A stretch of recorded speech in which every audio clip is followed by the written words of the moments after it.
Du coup, aujourd'hui, on va parler de gynécologie. Donc, on va faire une petite introduction par rapport aux épreuves du concours. Ensuite, on parlera des douleurs pelviennes de façon générale de la femme en âge de procréer. On fera un focus sur la grossesse extra-utérine et sur l'allo-immunisation materno-fétale. Et à la fin, on vous montrera quelques échographies. Voilà. Et puis, on terminera bien sûr par la partie QCM avec l'ECOS. Donc la gynéco-obstétrique aux EDN, donc c'est environ une quinzaine de questions depuis plusieurs années. Bon, aux CNI de l'année dernière, du coup, c'était surtout de la gynéco. Et puis il y a eu quelques QI aux EDN de l'année dernière. Voilà, donc c'est pas énormément de questions, mais ça permet quand même de s'assurer les points quand on les a. Donc les items abordés, ça va être l'algie pelvienne chez la femme, la grossesse extra-utérine et la prévention des risques fétaux. Donc les douleurs pelviennes de la femme en âge de procréer. Donc de façon générale, on va catégoriser les douleurs pelviennes de la femme en deux catégories. Donc les douleurs plutôt aiguës, qui sont inférieures à 1 mois, voire pour certaines et dans certains cas inférieures à 3 mois, et les douleurs du coup plutôt chroniques, qui seront supérieures à 3 mois. Donc elles peuvent avoir une origine qui va être génitale ou extragénitale, et ce seront alors des douleurs qui sont projetées. Elles nécessitent de façon générale des explorations assez rapides parce que certains des diagnostics peuvent avoir un retentissement sur la fertilité. Au niveau des douleurs, donc la localisation, elle est liée au plexus nerveux qui nerve toute la partie pelvienne. Donc on a 3 plexus, le plexus pelvien, le plexus hypogastrique et le plexus aortique. Donc le plexus pelvien, il va plutôt être responsable des douleurs au niveau sacré. Le plexus hypogastrique, plutôt tout ce qui va concerner le corps utérin et les trompes, et le plexus aortique, plutôt toute la zone au niveau des fosses iliaques, mais aussi des fosses lombaires. Voilà, donc en fonction des plexus nerveux qui sont sollicités, la douleur, elle peut être plus ou moins projetée à certains endroits. Donc, devant des douleurs pelviennes chez la femme en âge de procréer, les principales hypothèses diagnostiques que vous devez considérer, c'est donc avant tout la grossesse extra-utérine, la torsion d'annexe, l'infection génitale haute et la rupture de kyste hémorragique. Et ensuite, vous aurez des cas particuliers, donc le syndrome d'hyperstimulation ovarienne, c'est lié plutôt dans tout ce qui est procédure de PMA, donc de procréation médicalement assistée. La nécrobiose de fibrome, ça va plutôt concerner la femme enceinte. Au niveau de votre interrogatoire général devant des douleurs pelviennes, donc il faut que vous cherchiez à faire un interrogatoire précis de la douleur, donc un interrogatoire qui va permettre de localiser la douleur, de chercher les irradiations, de chercher l'évolution de cette douleur, le mode d'apparition, etc. Ensuite, bien évidemment, les signes qui sont associés. Donc, dans notre cas, ça va surtout être les métrorragies, donc les saignements, mais on peut aussi rechercher des signes qui vont être extragénitaux, donc notamment les nausées, les vomissements. La date des dernières règles, donc ça toujours très important pour savoir si on suspecte une grossesse ou pas, bien que dans tous les cas, on ira le vérifier derrière. Le moyen de contraception, s'il y en a un, et les antécédents gynécologiques, donc par exemple l'endométriose, les antécédents d'opération, les fibromes, etc. Au niveau de votre examen clinique, donc vous allez toujours devoir effectuer un examen général, c'est-à-dire la prise des constantes, la tension, la fréquence cardiaque, la saturation, etc. Et aussi un examen abdominal. Donc la palpation abdominale, elle est aussi très importante. Et elle va vous permettre aussi de peut-être aider à localiser la douleur. Ensuite, vous ferez un examen gynéco, donc sous spéculum, ça permettra de bien voir la filière génitale, de pouvoir observer le col aussi. Et on terminera par le toucher vaginal qui va du coup permettre de rechercher une masse et la provocation d'une douleur. Au niveau des examens complémentaires, donc l'examen phare, ça va être les bêta-HCG plasmatiques pour pouvoir connaître définitivement le statut de votre femme, savoir si elle est enceinte ou pas. Ensuite, la NFS, elle va être faite dans deux objectifs, c'est-à-dire soit pour rechercher une infection, on regardera plutôt les globules blancs, soit dans le cadre de saignement pour rechercher une anémie. Et du coup, la CRP, ce sera pour éliminer une infection. Ensuite, selon la situation, vous pouvez être amené à devoir faire un bilan préopératoire s'il y a une prise en charge chirurgicale qui est évoquée et des prélèvements bactériologiques dans le cas où vous suspectez une infection génitale. Et puis, toujours, vous aurez l'échographie pelvienne. Donc, l'échographie pelvienne en gynéco, c'est vraiment le prolongement de votre examen clinique. Et il se fait en deux parties différentes. Donc, une échographie suspubienne, qui va permettre parfois de repérer un peu mieux les ovaires qui sont haut placés, et endovaginale. Donc, ça, c'est vraiment l'examen phare qui va permettre de mieux voir l'utérus et puis toute la sphère génitale. Donc, on va faire un petit débrief de toutes les situations de tous les diagnostics importants. Donc, la torsion d'annexe, ça se présente comme un tableau plutôt brutal, avec une douleur qui va apparaître plutôt d'un coup, qui va être très intense et qui peut être accompagnée de signes digestifs, c'est-à-dire des nausées, des vomissements. On parle classiquement de la position en chien de fusil, donc c'est une femme qui va être en décubitus latéral et plutôt recroquevillée sur elle à cause de la douleur. L'élément qui peut vous orienter dans les antécédents, ça va être la présence de kyste ovarien, parce que le kyste va faire un poids sur l'ovaire et donc il peut entraîner la torsion. À l'examen clinique, vous pouvez retrouver donc une défense qui va être localisée plutôt du côté de la torsion, un météorisme abdominal. Et il faut savoir que la torsion d'annexe, c'est avant tout un diagnostic clinique, mais quand il y a un doute, c'est l'IRM qui est le gold standard. Et à l'échographie, donc, vous retrouverez un ovaire plutôt hypertrophié, vous pouvez retrouver un kyste, un hydrosalpingue, donc c'est-à-dire une trompe qui va être très inflammatoire, et des anomalies de flux Doppler. Et c'est une prise en charge qui doit bien évidemment être chirurgicale et effectuée le plus rapidement possible pour préserver au mieux la fertilité de la dame. Ensuite, donc l'infection génitale haute, c'est un tableau qui est moins brutal et qui va s'installer de façon plutôt progressive, avec des douleurs qui peuvent être localisées au niveau pelvien, indifférenciées à droite ou à gauche, qui s'accompagnent souvent d'un syndrome infectieux. Les éléments qui vont vous orienter, c'est bien sûr les facteurs de risque d'infection sexuellement transmissible et les gestes endopelviens. Donc en fait, voilà, s'il y a une personne qui a des rapports sexuels à risque avec différents partenaires, qui a des antécédents d'infection, toutes ces choses-là, c'est des éléments qui peuvent vous orienter vers ce diagnostic. À l'examen clinique, vous allez avoir donc vous pouvez trouver une défense et une contracture selon l'évolution de l'infection. Vous pouvez au spéculum retrouver des leucorrhées qui vont être anormales. Elles peuvent être anormales par leur aspect ou par la couleur. Et vous pouvez aussi avoir des métrorragies. Il faut savoir que les métrorragies, la première cause de métrorragie, ça reste les infections génitales hautes. Donc voilà, il faut faire attention à ça. Ensuite, on peut retrouver bien évidemment un fébricule et surtout, au toucher vaginal, on aura une douleur à la mobilisation utérine. Souvent, c'est vraiment des dames qui vont être très très douloureuses au toucher. À l'échographie, donc il y a plusieurs situations en fonction de l'évolution de l'infection. On peut retrouver un abcès tubo-ovarien, un piosalpingue, c'est-à-dire au niveau de la trompe du pus, et un épanchement pelvien. Et la prise en charge, elle se fait par antibiothérapie probabiliste au départ, qui va cibler donc chlamydia et gonocoque, et puis elle sera secondairement adaptée aux germes. Ensuite, donc la rupture de kyste hémorragique, ça va être une douleur qui est aussi plutôt brutale, un peu comme la torsion d'annexe tout à l'heure, et qui va être très intense, mais qui peut céder spontanément. À l'examen, donc on va retrouver une défense plutôt localisée du côté du kyste, voire une contracture selon le saignement, un toucher vaginal qui va être très douloureux, et on peut avoir une instabilité hémodynamique si le kyste a beaucoup saigné à l'intérieur de la paroi pelvienne. À l'échographie, on va retrouver donc un kyste ovarien qui va être remanié et on peut avoir un hémopéritoine. Et en fonction de l'abondance de cet hémopéritoine, du coup, on statuera de l'urgence.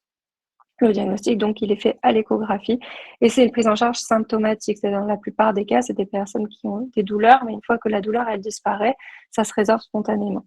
Et puis, il y a les cas les plus évolués où il y a une instabilité hémodynamique liée au saignement qui va être trop abondant et donc qui nécessitera une prise en charge plutôt chirurgicale.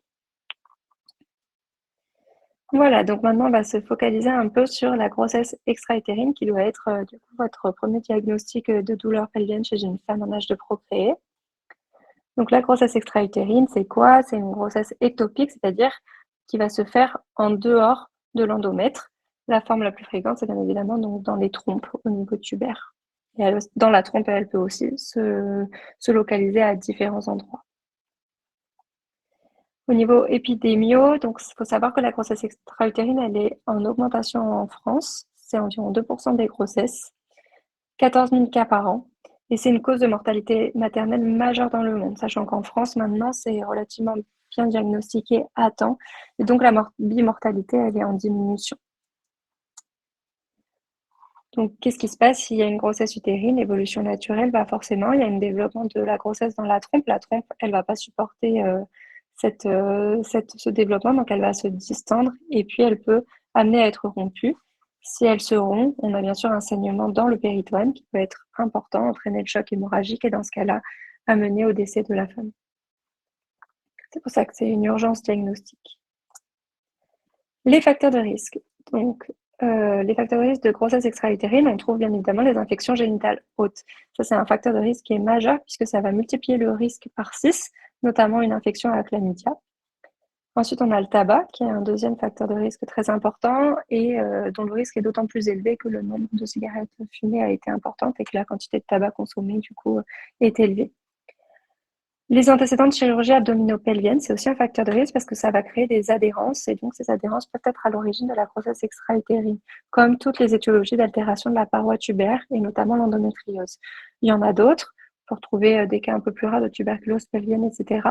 Voilà, la physiopathologie, c'est donc que ça va créer des adhérences et que ces adhérences, du coup, elles peuvent entraîner une grossesse extra-utérine. L'âge maternel élevé, on sait que c'est un facteur de risque reconnu, donc après 35 ans. Ensuite, au niveau de la contraception, par rapport à une contraception œstrogrestative qui va bloquer l'ovulation, la contraception microprogestative qui ne bloque pas l'ovulation et donc plus à risque de grossesse extra-utérine, puisque les progestatifs, ça va limiter l'implantation de l'œuf dans l'endomètre, mais il y a quand même une ovulation, donc il y a quand même un risque de fécondation et donc de grossesse extra-utérine. Le dispositif intra-utérin, donc ça, je sais que c'est assez débattu, ça fait plusieurs années que c'est un débat et qu'il y a des sources qui disent que oui, des sources qui disent que non. Dans l'ensemble, il faut que vous reteniez que c'est un facteur de risque s'il a été installé récemment. Et ensuite, la fécondation in vitro. Donc, au niveau de vos points d'appel cliniques pour une grossesse extra-utérine, vous avez bien évidemment les douleurs pelviennes et les métrorragies qui sont les deux symptômes qui vont être les plus fréquents. Les métrorragies, elles sont d'abondance variable. Ensuite, vous pouvez retrouver en fonction du stade de la grossesse, donc les signes sympathiques, c'est-à-dire les nausées, les vomissements, les tensions au niveau mammaire, et puis les signes de choc hémorragique si la trompe est déjà rompue. Donc les réflexes à abord pour les ECN, enfin pour les EDN maintenant, c'est toute douleur pelvienne chez une femme en âge de procréer est une grossesse extra-utérine jusqu'à preuve du contraire, et toute métrorragie chez une femme en âge de procréer est une grossesse jusqu'à preuve du contraire, a fortiori extra-utérine. Donc, devant votre suspicion de grossesse extra-utérine, donc comme on a parlé tout à l'heure, il y a l'examen clinique qui est très important, notamment les constantes, la tension, c'est en fonction du saignement, la fréquence cardiaque, la fréquence respiratoire, la température, la palpation abdominale qui va rechercher donc défense et contracture, l'examen sous spéculum qui va vous permettre, s'il y a des métrorragies, de bien localiser le saignement et d'en quantifier l'abondance, de vérifier que voilà, ce ne soit pas lié à une anomalie du col, notamment un ectropion qui peut aussi entraîner des saignements, mais qui sont souvent moins importants, et le toucher vaginal. Au niveau des examens complémentaires, donc votre premier examen à réaliser, c'est le dosage des bêta-HCG, et ensuite l'échographie pelvienne qui va pouvoir affirmer votre diagnostic, et le bilan biologique qui sera aussi à réaliser par rapport au traitement, mais on en reparlera ensuite. Donc l'échographie pelvienne. Donc, vous avez deux catégories de signes qui peuvent être retrouvés lors de cet examen. Les signes qu'on appelle directs en faveur d'une GEU qui vont pouvoir affirmer votre diagnostic, c'est-à-dire la présence d'une masse latéro-utérine qui peut être soit simplement un sac gestationnel intra-utérin avec une vésicule vitelline, soit parfois, selon l'évolution, un embryon. Ensuite, vous avez tous les signes indirects qui vont constituer du coup aussi votre diagnostic. La vacuité utérine avec un taux de bêta supérieur à 1500. Donc, le taux de supérieur à 1500, c'est votre taux d'écho où normalement on est censé voir quelque chose dans l'utérus. L'épaississement de l'endomètre, qui est le premier signe de la grossesse, et un épanchement qui peut se retrouver dans le cul-de-sac de Douglas, mais aussi dans l'espace de Morrison. L'espace de Morrison, c'est l'espace entre le rein et le foie, et donc ça signe plutôt un épanchement qui va être abondant. Donc, pour poser votre diagnostic de grossesse extra-utérine à l'échographie, dans l'absolu, qu'est-ce qu'il vous faut? Il vous faut la visualisation d'une masse latéro-utérine avec une vacuité utérine alors que des bêta-HCG sont supérieurs à 1500. Voilà, donc là, c'est 2 images d'échographie pelvienne. Votre utérus est à gauche en coupe sagittale avec les penchements dans le cul-de-sac de Douglas, c'est-à-dire donc en rétro-utérin. Et puis à droite, on voit une masse, donc là, qui fait environ 2 cm, qui est appendue à l'ovaire. Au niveau de la prise en charge des grossesses extra-utérines, donc actuellement, on a 2 façons de les prendre en charge, soit de façon chirurgicale, soit de façon médicamenteuse. Donc ça, on va y revenir. Et il faudra toujours penser à l'alloimmunisation materno-fétale, c'est-à-dire, dans ces circonstances-là, toujours penser à rechercher le groupage sanguin de la femme. Si elle est de résus négatif, rechercher les rails. Et en fonction de la positivité ou non des rails, faire les injections d'immunoglobulines.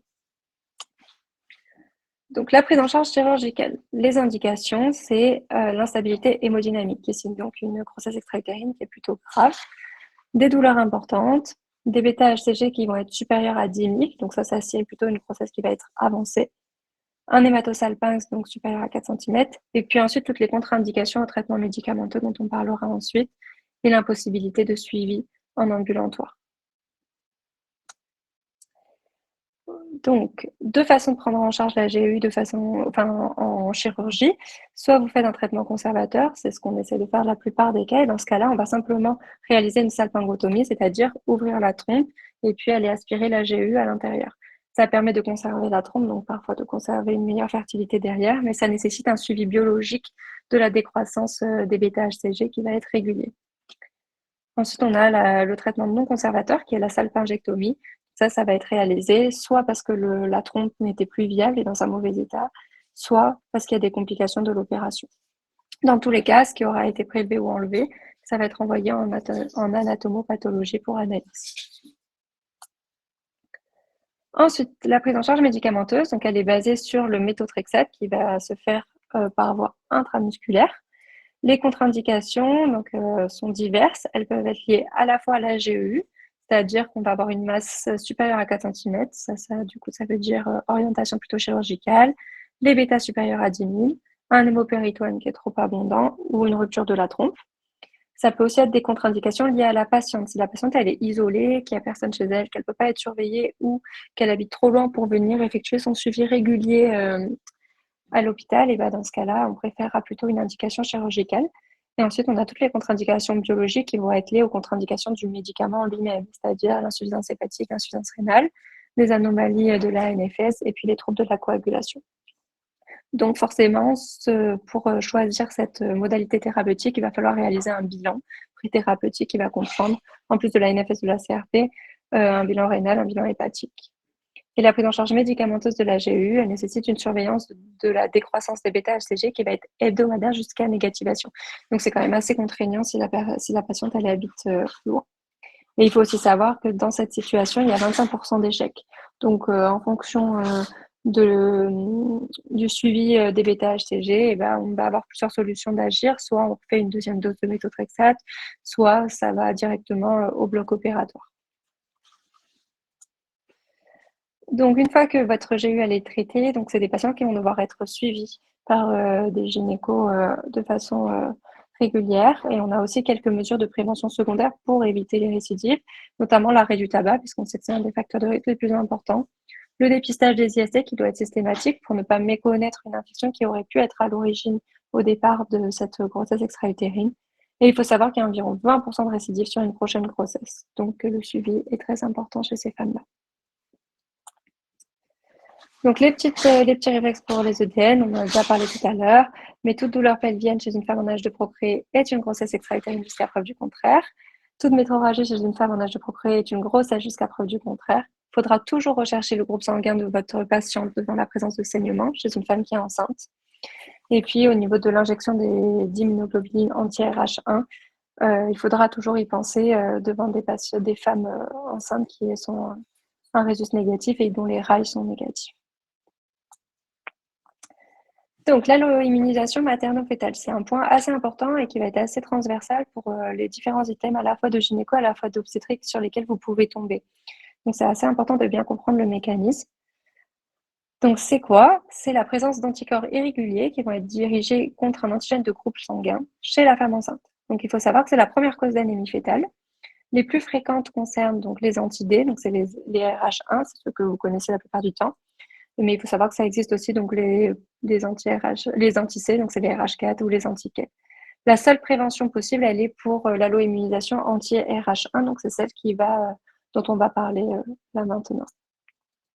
Donc la physiopathologie, c'est quoi? En fait, il y a des causes d'immunisation qu'il va falloir rechercher, c'est-à-dire qui vont entraîner ce processus-là. Le plus souvent, c'est le passage des massifs fétals dans la circulation maternelle, donc quand il y a des saignements. Ensuite, on peut aussi avoir d'autres causes, les transfusions qui auront été faites non isogroupe auparavant et la toxicomanie. Donc, qu'est-ce qui se passe en fait dans le cas de la femme enceinte? S'il y a des hématies fétales qui passent dans la circulation maternelle, la femme, elle va produire des anticorps dirigés contre ces hématies et donc ça va atteindre le fœtus. Et donc, les risques, ils surviennent pas sur la première grossesse, puisque la femme ne se sera pas immunisée immédiatement, mais sur une grossesse ultérieure.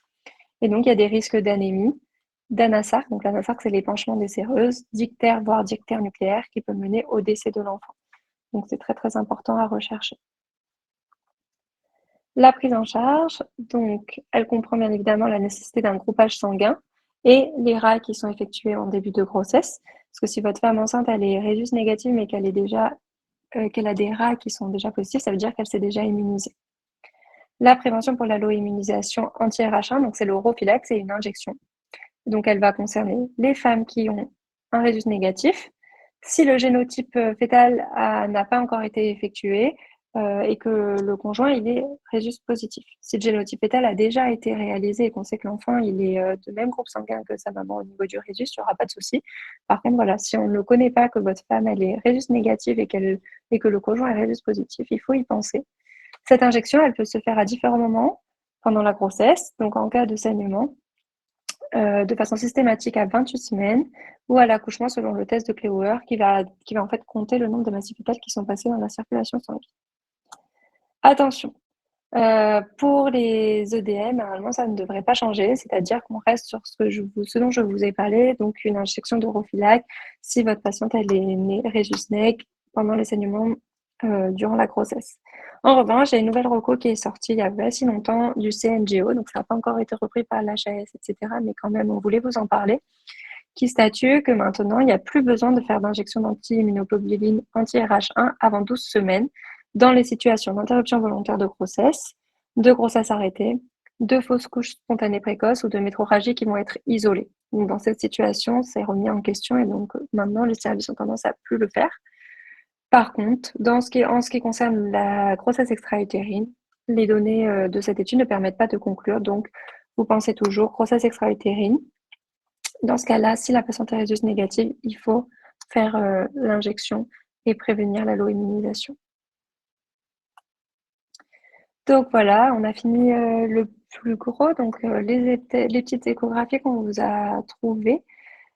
Donc ça, c'est l'anatomie pelvienne physiologique. Donc à gauche, vous voyez un ovaire qui est mesuré. Donc on voit bien les follicules. Les follicules, du coup, c'est ce qui ne prend pas du tout, qui est hypoécogène en noir. À droite, vous avez un utérus sain en coupe sagittale. Donc on suit bien la ligne de vacuité utérine avec voilà, un endomètre qui est légèrement épaissi.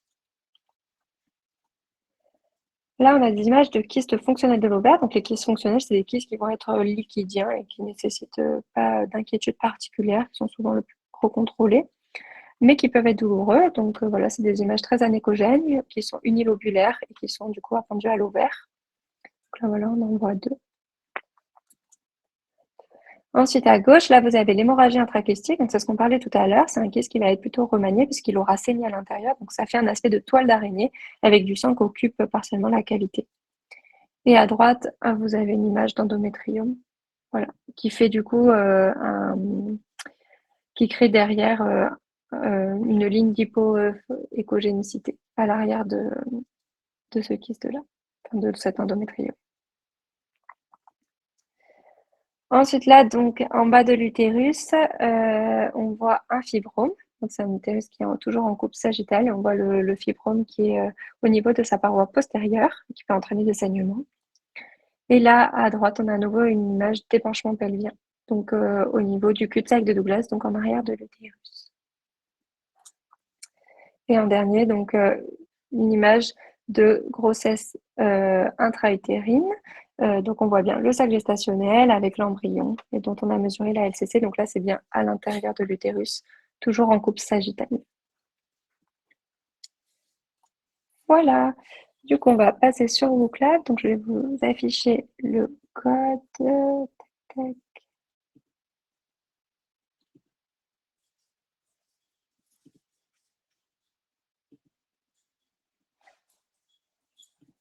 Hop là. Voilà, normalement, vous pouvez vous connecter. Je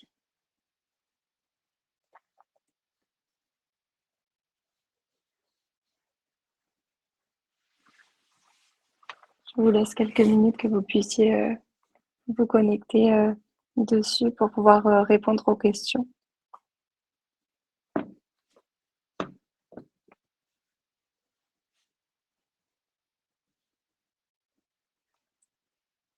Et puis là, je regarde.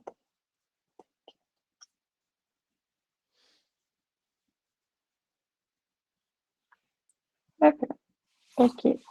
J'espère que c'est bon pour tout le monde.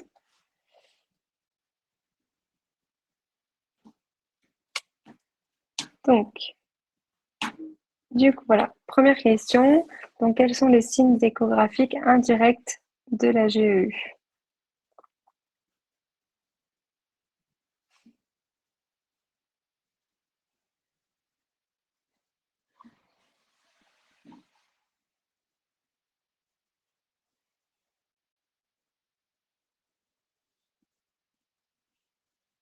Ah non, je sais pas.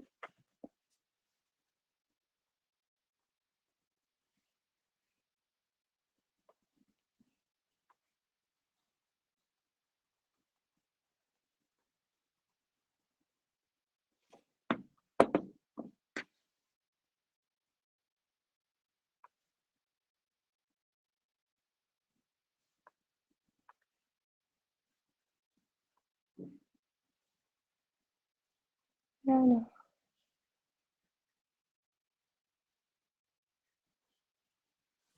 on va essayer. Je ne vois pas si vous avez pu répondre dessus. Donc, je vais essayer d'afficher les résultats. Ah, voilà, c'est bon. Ok. Donc, ça, c'est la proportion des réponses. Donc, et on va faire la correction derrière. Hop, ouais. Donc, ok. Donc effectivement, les signes indirects échographiques de GU, c'est le pseudosac intra-utérin, l'épanchement pelvien et l'endomètre épaissi. Attention, la masse latéro-utérine, c'est un signe direct. L'hydrosalpinx, c'est pas un signe indirect de GEU. Et les métroragies marron, c'est pas des signes échographiques, mais ça va être plutôt des signes cliniques. Voilà. Donc, ça va plutôt être un hématosalpinx qu'on retrouvera et pas un hydrosalpinx. L'hydrosalpinx, du coup, c'est plutôt du liquide inflammatoire, alors que l'hématosalpinx, ça va être plutôt une collection de sang. Voilà. Hop. On passe à la suivante. Donc, quels sont les facteurs de risque de GEU? Donc, l'âge maternel élevé supérieur à 35 ans, la FIV, la multiparité, l'alcool ou l'antécédent d'appendicectomie. Pareil, je vous laisse quelques secondes pour répondre.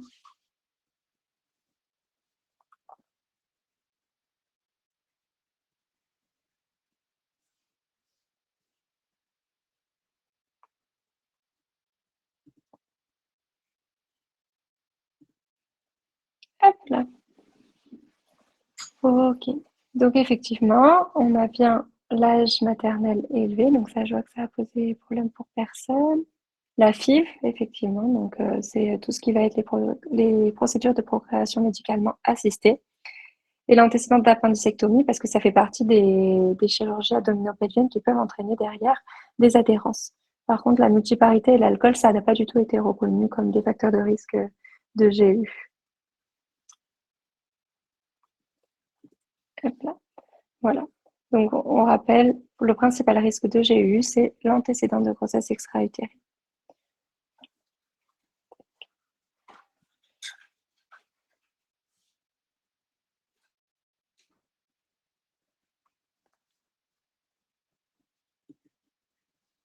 Hop là. Donc, troisième question, à propos de la GU, elle correspond à 2% des grossesses, dans la majorité des cas, la cinétique des bêta-HCG toutes les 48 heures montre une diminution de ces derniers. DBT-HCG supérieur à 1500 est une contre-indication à la prise en charge médicamenteuse. La position ampulaire est la position la plus fréquente et en cas de salpingectomie, une surveillance hebdomadaire de la décroissance DBT-HCG est nécessaire.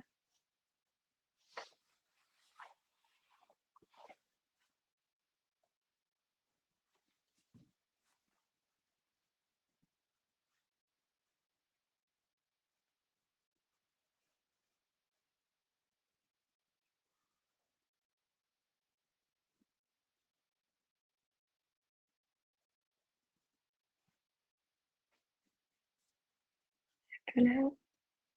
Allez,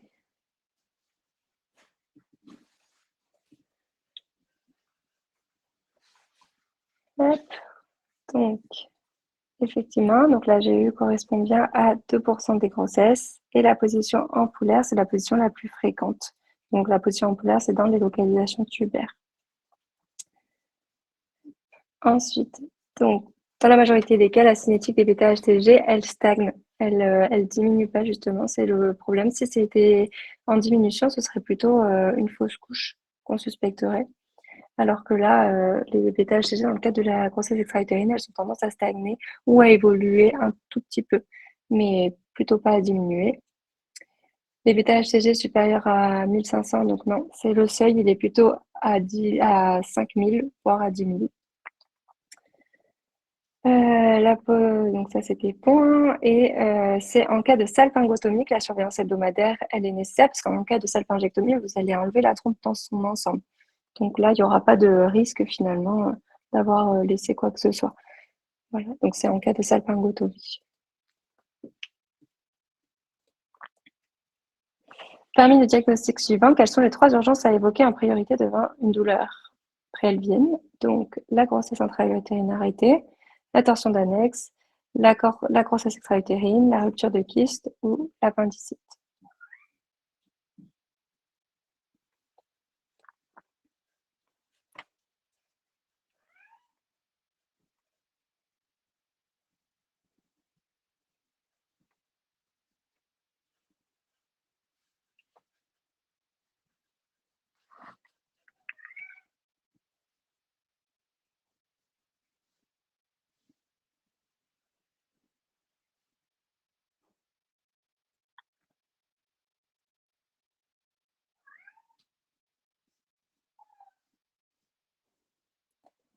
Ok, donc on va regarder les réponses.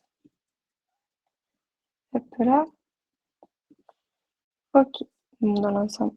Donc la torsion d'annexe, effectivement.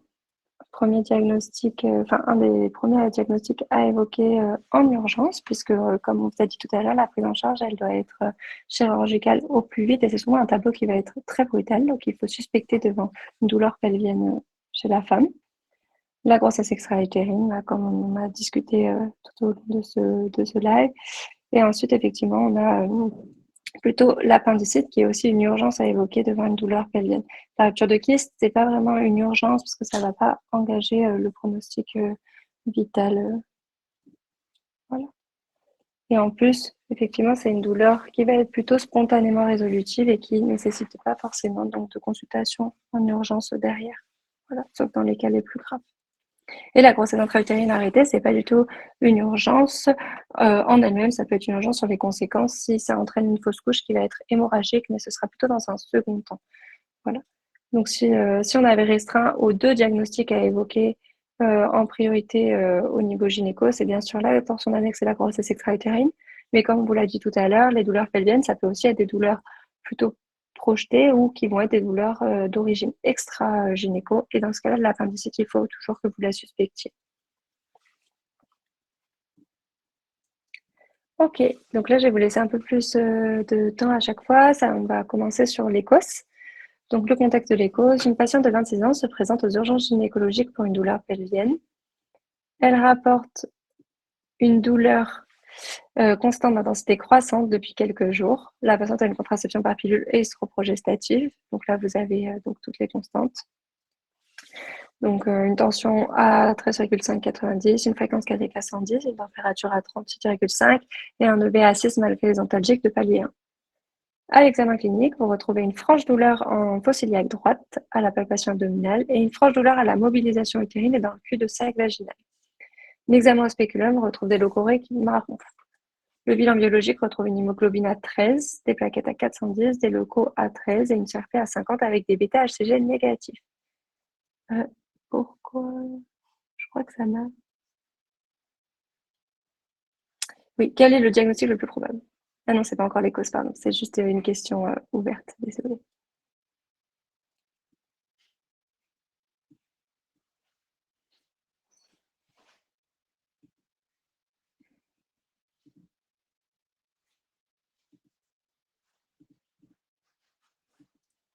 Alors là, j'arrive pas trop à voir. Je sais pas pourquoi. Hop.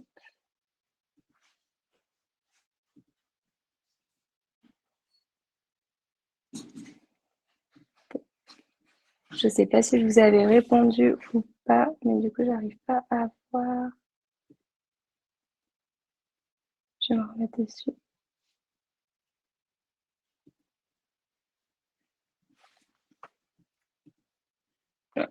Ah oui, effectivement, j'avais pas vu. La réponse correcte, donc c'était l'infection génitale haute, donc 67% des personnes ont répondu correctement. Bravo. Voilà, donc là, dans cette situation-là, vous aviez bien la douleur qui est plutôt d'installation progressive. Donc, vous disiez que c'était une douleur d'intensité croissante.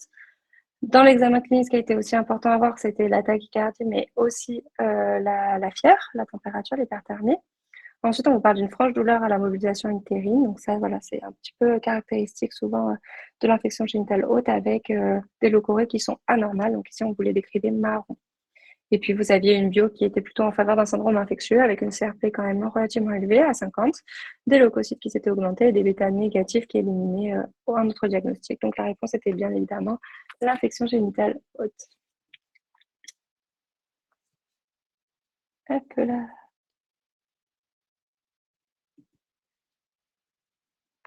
Donc, vous accueillez une patiente sans antécédent particulier aux urgences gynécologiques pour douleur pelvienne brutale prédominant à droite, accompagnée de métrorragie marron. Elle est hémodynamiquement stable. Les bêta-HCG reviennent positifs et vous diagnostiquez à l'échographie une GEU sans signe de gravité. Vous réalisez une injection de méthotrexate. Quel est l'élément manquant dans cet énoncé que vous devez recueillir auprès de la patiente avant de la laisser rentrer chez elle? Donc là, c'est à nouveau une question ouverte. Donc, je vous laisse quelques secondes.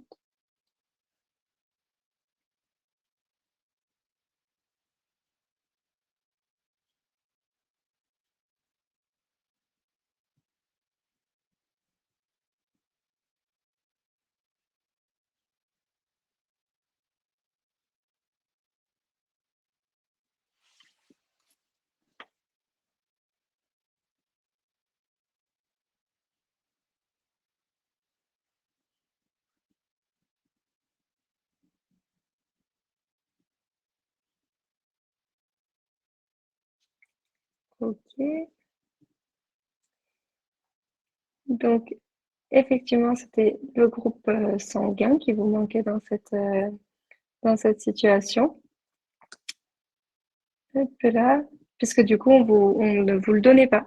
On vous dit que c'est une femme qui a donc un diagnostic de grossesse extra-utérine. Il n'y a pas de signe de gravité, donc traitement médicamenteux. Mais la seule chose qui n'est pas du tout retrouvée, c'est le groupe sanguin. Donc, dans ces situations-là, il faut toujours que vous pensiez au groupe sanguin. Quand c'est dans un DP ou un KFP ou quoi que ce soit, il faut vraiment que dès qu'on vous dit femme enceinte en haut sur vos brouillons, vous écrivez groupe sanguin pour interrogation.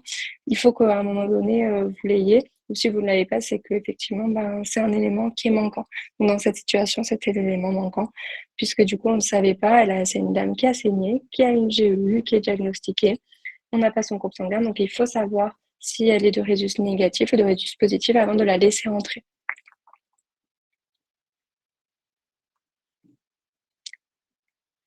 Hop là. Ok, donc là on passe sur l'Écosse. Donc voilà. Vous avez une patiente de 28 ans qui se présente aux urgences gynéco pour douleur pelvienne latéralisée à droite, évaluée à 8 sur 10 sur l'échelle de la douleur et qui ne cède pas malgré des antalgiques de palier 1, de palier 2. La douleur est arrivée brutalement il y a 2 heures et elle n'a pas cédé depuis. Elle n'a pas de métrorragie et c'est le premier épisode de ce genre. Cette patiente est G1P1, sans antécédent particulier, hormis un accouchement voix basse il y a 2 ans, et elle ne prend aucun traitement de contraception puisqu'elle souhaite tomber enceinte. Donc, question 1, que va comprendre votre examen clinique? Pareil, là, je vais vous laisser quelques secondes pour répondre.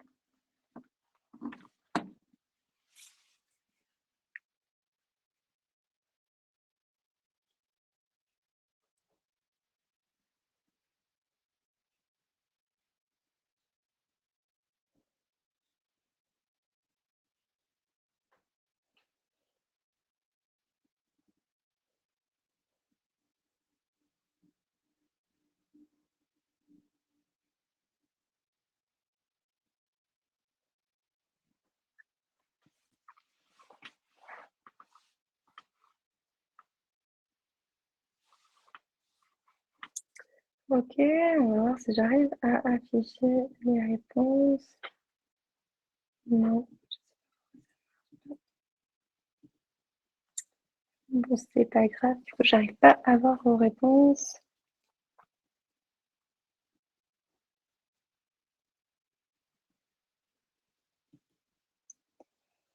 Ok, donc voilà un peu les réponses qui étaient attendues dans cette première question d'ECOS. Donc, l'examen clinique, on vous l'a dit, donc ça concerne d'abord l'examen général, donc la prise des constantes, la tension, la fréquence cardiaque, la température et la saturation.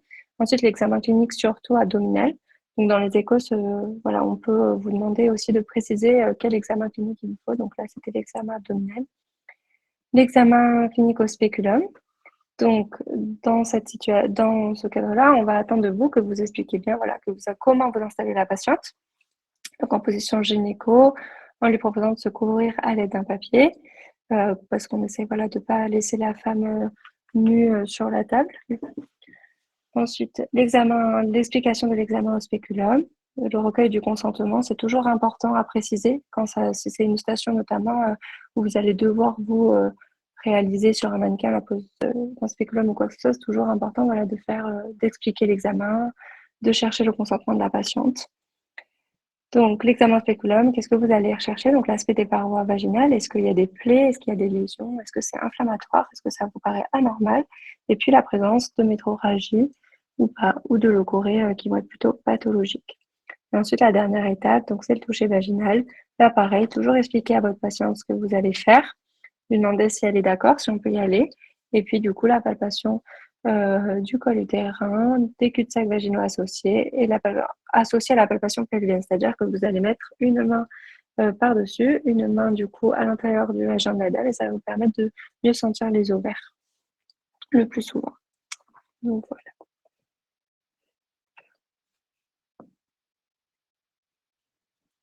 Alors, j'ai de valider, mais j'arrive pas à valider la question justement.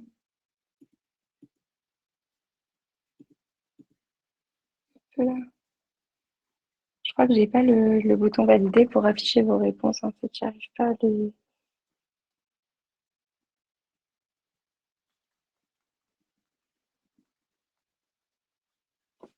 On va voir sur la prochaine si ça fonctionne. Hop là. Donc, deuxième question de l'ECOS. Les constantes de la patiente, donc la tension 10,65, la fréquence cardiaque à 110, la température à 36,8 et la SAT à 99. Donc la palpation abdominale retrouve une défense en fosse iliaque droite. L'examen spéculum retrouve un ectropion. Au toucher vaginal, l'utérus n'est pas augmenté de volume et il vous semble palper une masse latérale droite, mais l'examen est difficile car il déclenche une forte douleur à la palpation du cul-de-sac. Quels examens complémentaires allez-vous demander donc à ce stade?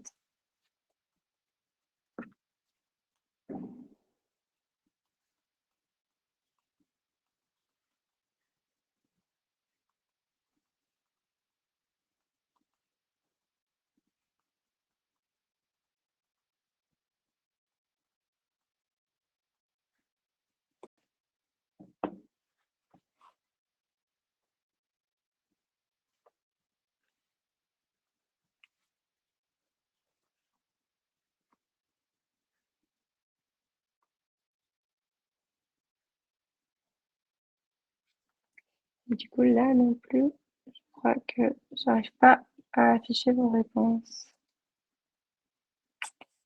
Bon, tant pis, on va faire ça.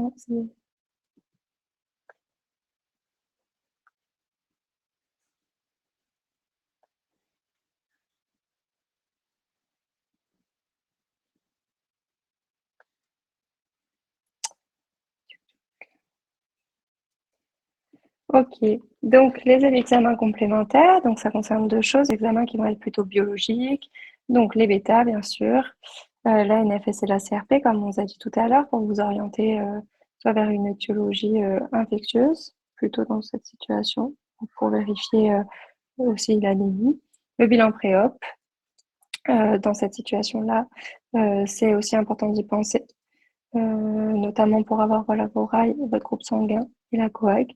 Et l'échographie endovaginale. Donc, comme tout à l'heure, quand vous effectuez une échographie endovaginale, pour rechercher le consentement de la patiente et bien l'installer. Ça, ce sera toujours très important à préciser. Ça peut faire partir de vos grilles. Donc voilà, c'est très très important que vous mentionnez à l'oral, que vous expliquez à la patiente comment on se déroule, voilà, que vous recherchez son consentement. Ça peut vraiment être des points qui sont attendus dans ces situations. Hop là. Allez, la troisième question de l'ECOS. Le bilan biologique de la patiente retrouve donc une hémoglobine qui est à 12,5, des plaquettes à 320, des locaux à 8,9, une CRP qui est négative, un TP à 100, un TCA 1,1, des bêta-neg et des RA qui sont négatifs. À l'échographie endovaginale, vous voyez donc cette image. Donc c'est un ovaire droit qui va être ascensionné, porteur d'un kyste fonctionnel de 3 cm à peu près sur 4 cm, qui ne prend pas le Doppler, qui est parfaitement du coup liquidien, uniloculaire. Quel va être votre diagnostic et quelle va être alors votre prise en charge?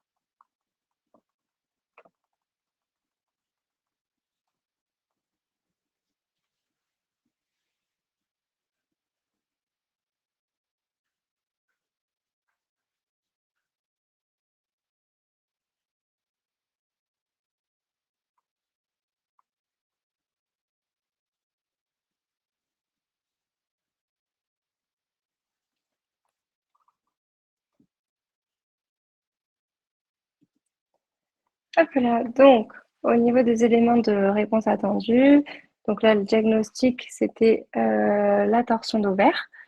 Et la prise en charge, c'était donc la célioscopie en urgence, sachant qu'on ne vous demandera pas, on vous demandera jamais, là c'était vraiment pour vous entraîner à faire, pas attendre une GU parce que c'était un petit peu évident. On ne vous demandera pas de diagnostiquer sur une échographie une torsion d'ovaire, ce sera vraiment un diagnostic qui doit être clinique et qui vous sera, qui vous permettra de le suspecter de cette façon-là. Donc, dans cette situation, vous aviez vraiment le tableau brutal avec l'ovaire qui est porteur d'un kyste qui vous orientait. Et donc, la prise en charge, on en a parlé tout à l'heure, c'est bien évidemment la célioscopie en urgence pour pouvoir préserver un maximum la fertilité de la patiente. Hop là, voilà. Au niveau des questions, c'est fini. Je vais retourner sur le cloud et voir s'il y a des questions notamment qu'on puisse y répondre.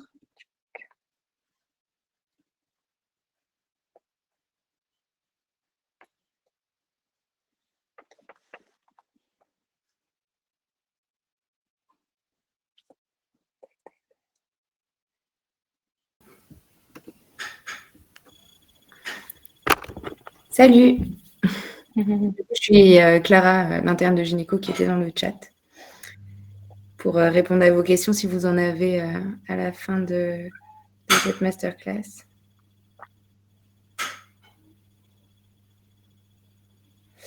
Pour moi, échographie pelvienne, l'échographie pelvienne, c'est l'échographie du bas du ventre de la femme. Oui. Et pour moi, on peut faire en suspubien et en endovaginal, mais pour moi, pelvienne, ça ne veut pas forcément dire l'un ou l'autre. Oui, ça, je suis d'accord, ça rassemble les deux. Pour le concours échographie pelvienne, c'est parfois c'est sous-entendu échographie suspubienne, échographie endovaginale. Il n'y aura pas trop de soucis avec ça, mais voilà. Écho-pelvienne, ça ne veut pas dire suspubien, ça prend en charge les deux.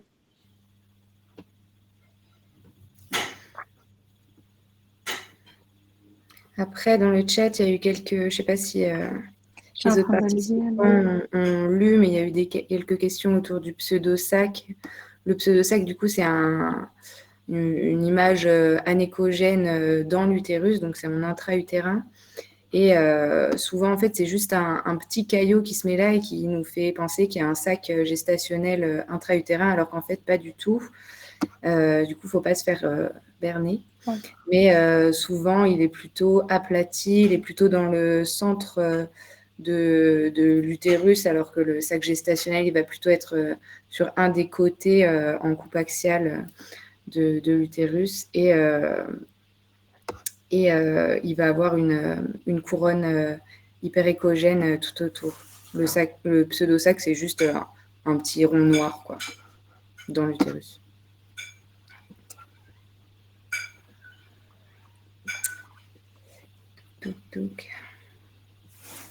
Et puis pour le Doppler, pour la torsion d'annexe, il permet de voir si l'ovaire est bien vascularisé ou pas.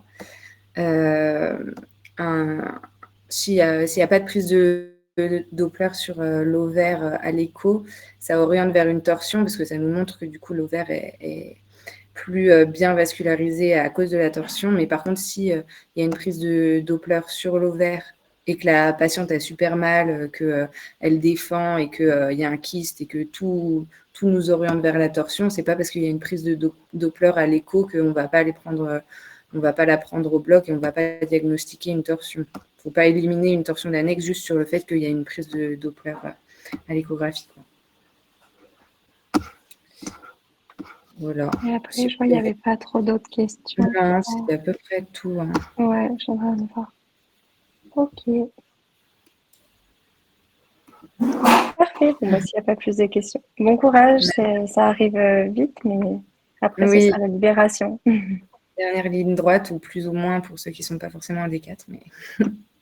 bon courage. Au revoir. Salut.